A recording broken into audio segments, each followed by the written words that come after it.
A lot of property investors believe in never selling a property. I don't always believe this is the best advice. If you want to generate another income stream that has the potential to replace your earned salary before you reach retirement age. One of the biggest hurdles with buying houses is pulling together the deposits. And I'm sure you've experienced this yourself when you bought your first home, and also if you've been lucky enough to buy your first investment property. But it does get a little bit easier with each house you buy though. With the recent surge in house prices that we've seen over the last 2 years, this brings with it a massive opportunity. So by the end of this video, I'll explain how you could be sitting on the answer for you to become financially independent, and you may not have even realized it. All it takes is one decision to make it a reality. And I say this because this was the reality that I was facing that set me on my path to financial independence so that I could quit my day job in IT for good. So let's start with what I did that catapulted me into the world of financial independence. So every year I look at my net worth, and I'm looking for this net worth figure to be going up every year. I also wanted to invest in a particular market as I saw a massive once in a lifetime opportunity. But I needed some cash to make it happen. I had some savings, but I really wanted to make the most of this opportunity, and I needed as much cash as possible to maximize the opportunity. And I was looking through my net worth statement, and a couple of things stood out to me. So there was 2 properties on there that I noticed that the value that they were worth compared to the mortgage that was on them was pretty good. The loan to values were now 60% on one and 53% on the other. So the opportunity that I'd seen was in the US, where I could buy properties for as little as $50,000 that would rent for $1,000 per month. And this was the opportunity that I wanted to jump on. I wasn't fussed whether these properties would go up in value or down in value. All I cared about was that they cash flowed. I was looking to generate another income stream that had the potential to replace my earned income from my IT job. So I made the decision that this year was the year to make it happen. And I was looking at my net worth statement, and I realized that these 2 properties had around £330,000 of cash tied up between them. One of these happened to be my own home that I'd renovated, and another one was a rental property in London in Zone 1 that I'd also rented to Lloyd Banks. These were both flats. They were leasehold properties, so they carried additional expenses with them around service charges, sinking funds and ground rents. So the buy-to-let property, it was positive cash flow, and if I was lucky, it was generating me around £400 per month.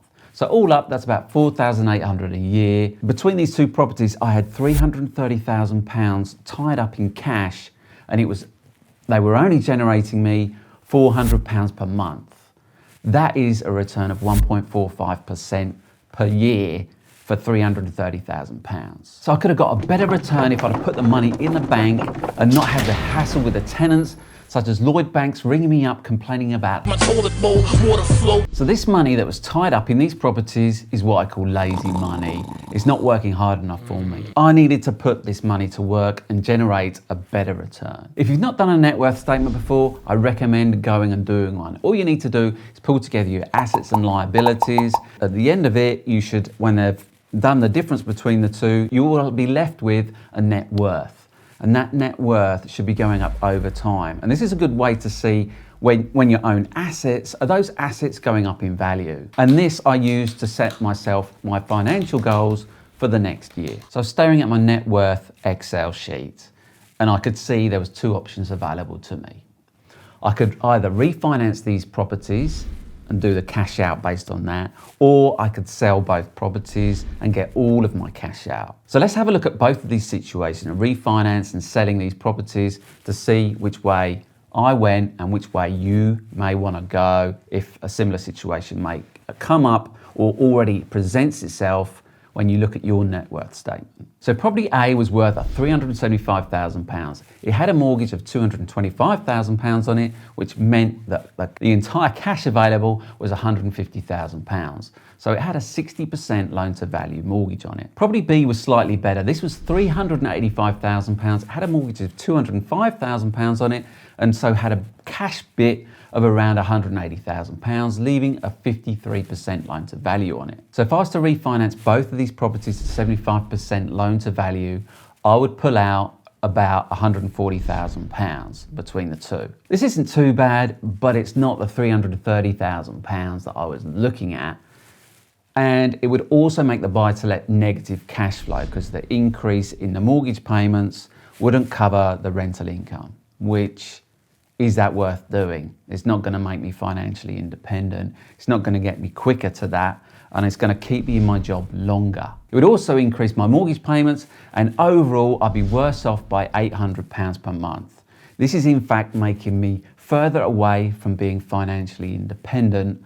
By just pulling out 140 grand, I'm worse off by another £800. So by selling, I would get access to £330,000 minus the costs for the sale and also any taxes that I'd be liable for. So around £300,000 I'd get to keep. So remember, I mentioned the opportunity in the States. Property prices were low and rents were high. So I was looking to buy low and rent high. Hang on, it sounds like a title of a book. But anyway, I was pretty adamant that this is exactly what I wanted to do and I was going to make it happen. I was working off the fact that I could buy the right property in the right location and get it for $50,000 and rent it for $1,000 a month. And I was looking to buy all cash, no debt, as I wasn't a US resident. So these properties would be debt-free, no mortgage. Doesn't matter whether the interest rates are going up, down, sideways. It's not going to impact me. I'm looking to just generate that cash flow and own property debt-free. So I'd have £300,000, which at the time, the exchange rate was 1.5, so that would equal $450,000. So that meant that I could potentially go and buy 9 properties at $50,000 each. I'd also need some money for closing costs and things like that, but I had some savings. But within the US market, there's no stamp duty. And that was a big consideration for me, why I took the decision to invest in the US market. So we've gone through refinance and we've gone through selling. So we got 140 grand with refinance, 300 with selling. So when we look at the refinance amount that we could buy with 140 grand, that equates to just under 3 properties. So let's say you can get 3 properties at $1,000 each per month. That's going to generate $3,000 per month if I just refinance. By selling, I could buy 9 properties and that would generate $9,000 per month gross rent. So by making this one decision to sell these 2 properties that were generating me only £400 between them per month, I was then able to change that £400 per month into $9,000 per month. So I did have to pay for things like a property manager, repairs and maintenance, and property taxes in the US. So those expenses would erode that overall income each month, but they're not massive amounts of money. So that $9,000 at the exchange rate at the time was 0.65%, which was £5,850.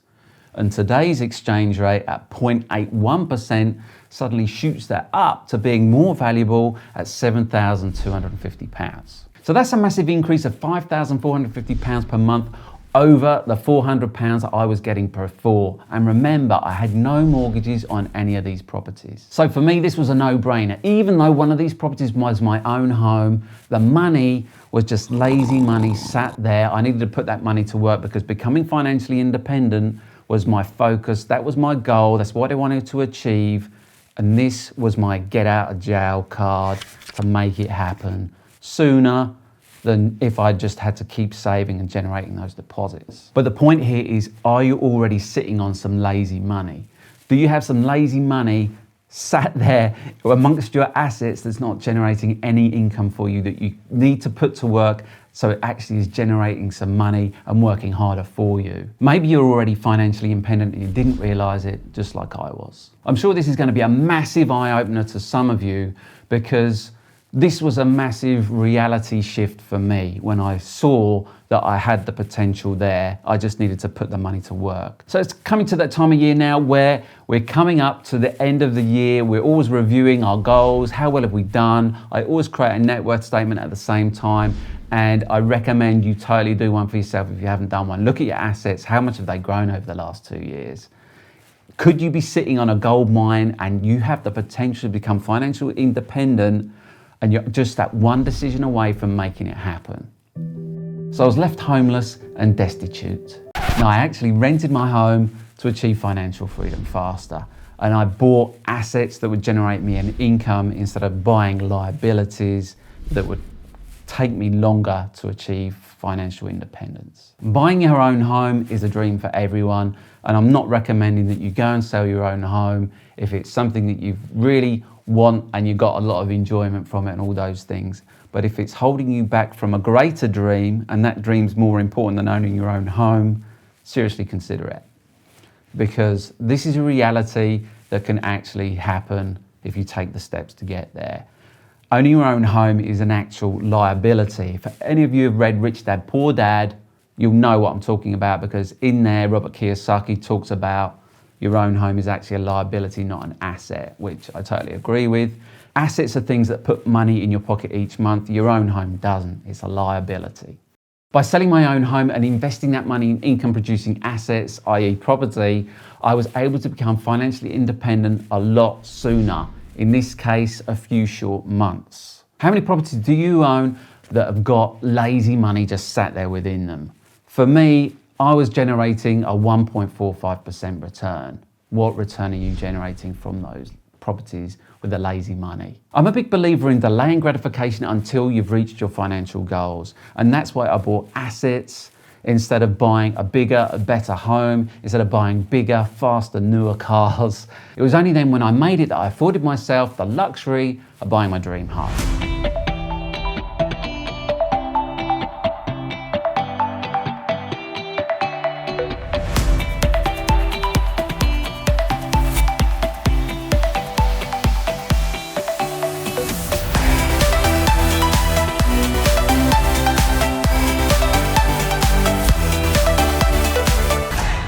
So if you're interested in what I did next, go and watch this video next, where I talk about buying cheap properties in the US, and I'll talk about where I bought properties, what the numbers looked like, and the deals that I did.